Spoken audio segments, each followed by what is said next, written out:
इस साल कार्तिक मास 29 अक्टूबर 2023 से आरंभ हो रहा है। इस माह को बहुत पवित्र माना गया है। इस माह में भगवान विष्णु अपनी योग निद्रा से जाग जाते हैं और तभी सभी तरह के मांगलिक कार्य प्रारंभ हो जाते हैं।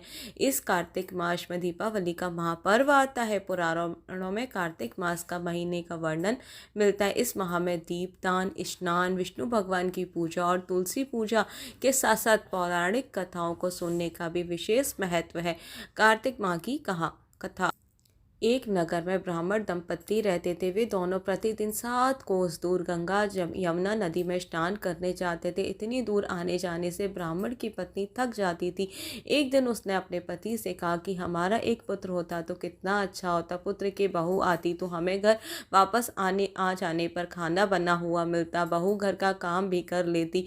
अपनी पति की बात सुनकर ब्राह्मण ने कहा कि तूने बात तो सही कही है, चल मैं तेरे लिए बहू ला ही देता हूँ। ब्राह्मण ने कहा कि एक पोटली में आटा डालकर कुछ मोहरें रख दो। ब्राह्मण के कहे अनुसार उसने पोटली में बांध कर पोटली दे दी। ब्राह्मण चला गया। ब्राह्मण सफर के दौरान यमुना के किनारे बहुत ही सुंदर लड़कियां दिखाई दी। वे रेत में घर बनाकर खेल रही थी। उसमें से एक लड़की ने कहा, मैं अपना घर नहीं बिगाड़ूंगी, मुझे तो रहने के लिए यही घर चाहिए। लड़की की बात सुनकर ब्राह्मण मन ही मन सोचने लगा कि बहू बनाने के लिए यह लड़की ही उचित है। जब वह लड़की जाने लगी तो ब्राह्मण भी उसके पीछे पीछे उसके घर तक चल गया।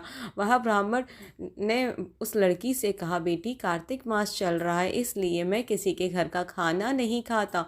मैं अपने साथ आटा लेकर आया हूँ। तुम अपनी माता से पूछो कि वह मेरे लिए आटा छान कर 4 रोटी बना देगी। वह मेरा आटा छान कर रोटी बनाएगी तो ही मैं रोटी खाऊंगा। लड़की ने जाकर अपनी माँ को ये सारी बात बताई। माँ ने कहा, उचित है, जाकर ब्राह्मण देव से कह दो कि वह अपना आटा दे दे, मैं रोटी बना दूंगी। जब वह आटा छानने लगी तो आटे में से मोहरें निकली। वह सोचने लगी कि जिस आटे में इतनी मोहरें हैं उसके घर में कितनी मोहरें होंगी। जब ब्राह्मण खाना खाने बैठा तो लड़की की माँ ने उस ब्राह्मण से पूछा, क्या आपके कोई लड़का है? क्या आप उस लड़की की सगाई करने जा रहे हो? यह सुनकर ब्राह्मण ने कहा कि मेरा लड़का तो काशी जी पढ़ने गया हुआ है, लेकिन यदि तुम कहो तो खाट कटोरे से विवाह करके तेरी बेटी को अपने साथ ले जाऊं।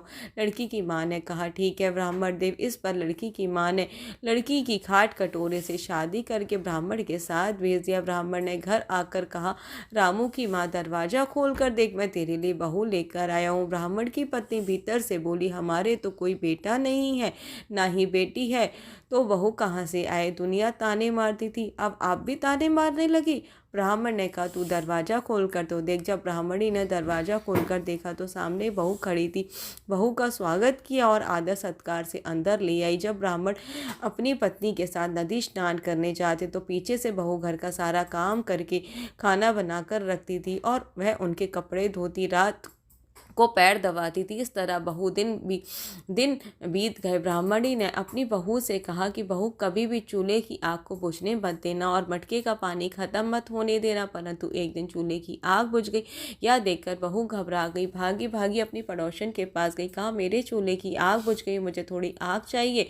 मेरे सास ससुर सुबह 5 बजे से गए हुए हैं, वह थके हुए घर आएंगे, इसलिए मुझे उनके लिए खाना बनाना है। सुनकर पड़ोसन ने कहा कि तू तो बावली है, तुझे यहाँ दोनों मिलकर पागल बना रहे हैं। इनके कोई पुत्र नहीं है, ये निसंतान है। बहू ने कहा, नहीं ऐसा मत कहो, इनका बेटा तो बनारस काशी जी पढ़ने गया हुआ है।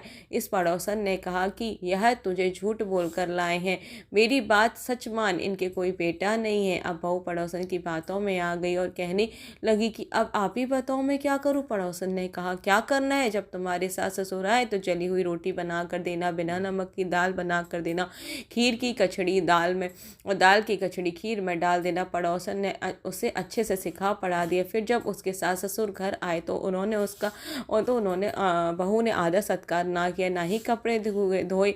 जब उसने सास ससुर को खाना दिया तो सास बोली, बहू आज रोटियां जली हुई हैं, दाल भी अलुनी है।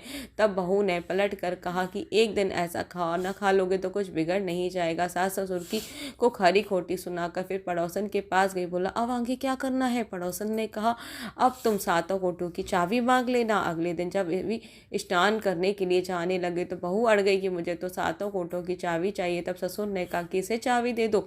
तब सास ने बहू को चाबी दे दी। सास ससुर जाने के बाद बहू ने दरवाजे खोले तो देखा कि किसी में अन्न भरा है, किसी में धन भरा है, किसी कोठे में बर्तन पड़े हैं।